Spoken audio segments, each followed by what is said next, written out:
जो रोहित आर्या होता त्याला पोलिसांनी रुग्णालयात तुला थोडंसं थांबवतोय, एक अपडेट आलेली आहे। पवईत मुलांना ओलीस ठेवणाऱ्या रोहित आर्याचा मृत्यू झालेला आहे। या घडीची एक अतिशय महत्त्वाची आणि मोठी अपडेट, ज्या मुलांना या रोहित आर्यानं ओलीस ठेवलेलं होतं त्याचा या गोळीबारामध्ये पोलिसांनी जे बॅकफायरिंग केलेलं होतं त्यामध्ये मृत्यू झालेला आहे। आपल्यासोबत सचिन आहे। सचिन, या रोहित आर्याचा मृत्यू झाल्याचं समजतंय?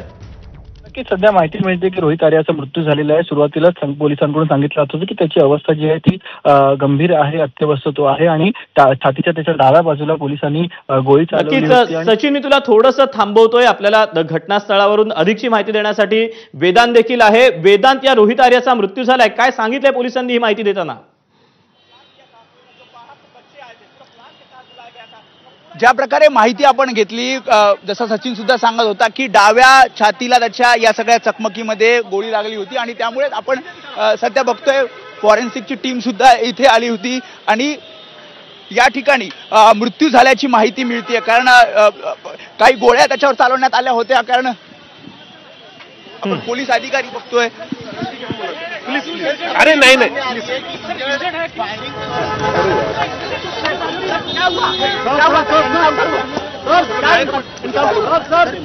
आप स्वयं जांच के जो मृत्यू झाल्याची माहिती आहे, डेड झाल्याची माहिती, गोळ्या फायर केल्या होत्या।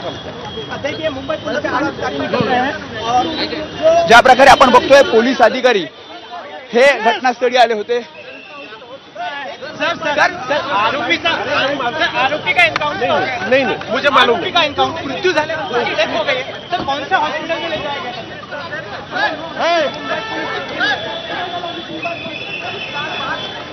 त्याच्यामुळे अधिकृतरित्या पोलीस सध्या माहिती देत नाहीयेत। मात्र ज्या प्रकारे माहिती मिळालेली आहे सूत्रांकडनं, यामध्ये रोहित आर्याचा मृत्यू झालेला आहे। कारण ज्या प्रकारे गोळ्या झाडण्यात आल्या आणि गोळ्या झाडल्यानंतर डाव्या छातीला त्याच्या गोळी लागली होती आणि त्यामध्ये तो गंभीररित्या जखमी झाला होता आणि ट्रॉमा सेंटरमध्ये त्याला दाखल करण्यात आलं होतं। कारण तातडीनं ज्यावेळी रेस्क्यू एका टीमने केल्यानंतर लगेचच रोहित आर्याला 7 ट्रॉमा सेंटरमध्ये दाखल करण्यात आलं आणि इतर मुलांना हे 7 हॉस्पिटलमध्ये घेऊन गेलं। आणि आता जी माहिती मिळते सूत्रांकडनं, पोलीस अजूनही अधिकृतरित्या सांगत नाहीयेत, मात्र या चकमकीमध्ये रोहित आर्याचा मृत्यू झालाय।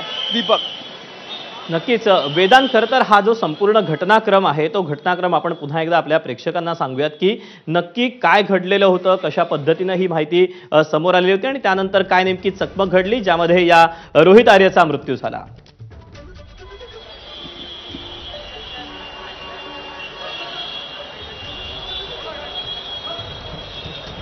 वेदांत,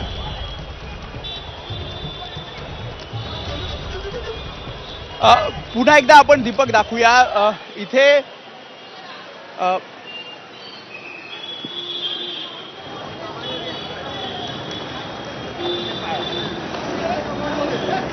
आपण क्षणाक्षणाचे अपडेट प्रेक्षकांपर्यंत सध्या पोहोचवतो आहोत। या संपूर्ण परिसरामध्ये काही पोलीस अधिकारी देखील आहेत। याशिवाय अधिकाधिक माहिती प्रेक्षकांपर्यंत पोहोचवण्यासाठी ही सगळी माध्यमांची देखील, आमच्या प्रतिनिधींची देखील गडबड आहे। सगळ्यात आधी जी बातमी होती ती एबीपी माझा